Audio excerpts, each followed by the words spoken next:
This is a thing per week, and welcome to this week's subject philosophy. Oh, yes, philosophy. I'm going to be talking about the history of philosophy, which is what I've been studying this week. And as we are heading into the final exams of the trimester, I thought it would be a good idea to share the whole history of philosophy, or at least what I've learned. To understand philosophy, we have to think back to ancient times, before there was any rational attempt to understand the world. We are looking at pre-rational thoughts. They were the very first attempts to comprehend reality and organize it, but before there was actually any rationale.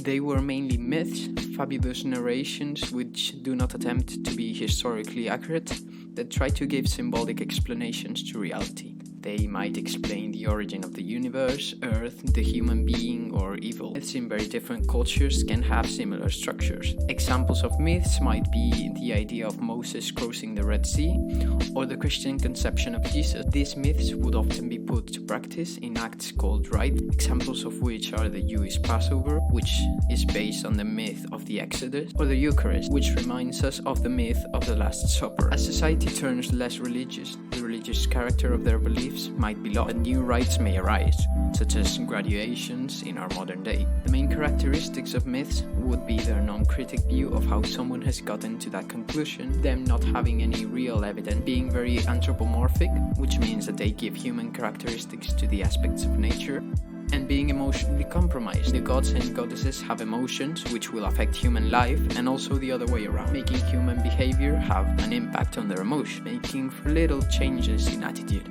Moving on from pre-rational thoughts, we can observe the birth of Occidental philosophy in Greece. In the 7th century BC, three main novels that started literature being the Iliad and the Odyssey, both written by Homer, and the Theogony by Hesiod. Around this century, there's a change in Greece from the myth to the logos, which implies reason, thought, word, language, all of which are inseparable. Rational explanations to reality start being given, moving away from the mythic explanations of the previous era, though there's not a very clear divide between both kinds of thoughts, being often intertwined with rational elements showing up on myth, but also mythical elements showing up on rational thought. In its origin, philosophy was equivalent to science, with the very first philosophers, Thales, Plato, Pythagoras, Aristotle, being physicists, mathematicians, biologists, astronomers, etc. This was the case until the scientific revolution in the 18th century, which separated science and philosophy, which became stuck, not having a determined method compared to science's scientific method. Back to its origins, the classical world was the first stage of philosophy, rising in Greece. Greek culture came from the Minoan civilization, which was spread all throughout the Greek term from Greece, which also comprises parts of Italy and Turkey. The Greek polis is a road, being connected by the same culture and language. In this context is where philosophy started. Greek philosophy can be divided into four stages. The first one is pre-Socratic philosophy. As its name implies, it's all the philosophy that happened before Socrates. Pre-Socratic philosophers arose, who tried to comprehend reality in a rational way, moving away from myths. Their philosophy was very cosmologic, focusing their thought on trying to figure out the origin of the universe. They obsessively searched for an arche, thing from which all the universe may have started. Thales of Miletus, first philosopher, thought of it being water, and other conceptions could be air, fire, or the thought that all stems from the mind. Other philosophers theorized that there was no arche, everything had always existed. After pre-Socratic philosophy, we have academic philosophy. This new age happened in the context of an Athenian golden age, with Pericles stealing all the gold that the polis had saved up in their efforts to fight the Persians. This epoch is the golden age of philosophy, with the big three, Socrates, Plato, and Aristotle.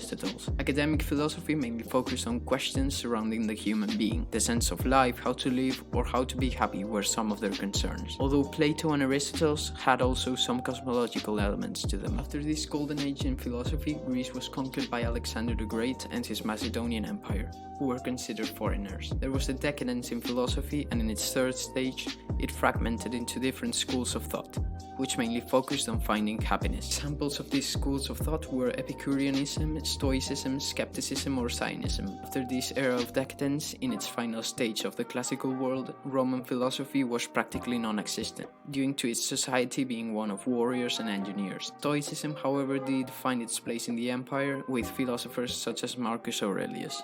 After the classical world comes medieval philosophy, which you have probably never heard of. It started after the fall of the Roman Empire in 476 AD and the rise of the Germanic control over Europe. There was great cultural recession, and almost all knowledge would have been lost if it wasn't for monks, who started safely. This all changed when Europe got in touch with the Muslims, who were far more advanced and kind of pulled Europe out of the pit. In medieval Europe, philosophy was very theological, with most of, if not all, philosophers being focused on the study of God and Christianism. The Christian God was the center of all thought, and what philosophy mainly comprised of was philosophers taking ideas from classical philosophy and stuffing them into Christianism, trying to put some reasoning behind faith. Some of these medieval philosophers were August of Hipona or St. Thomas.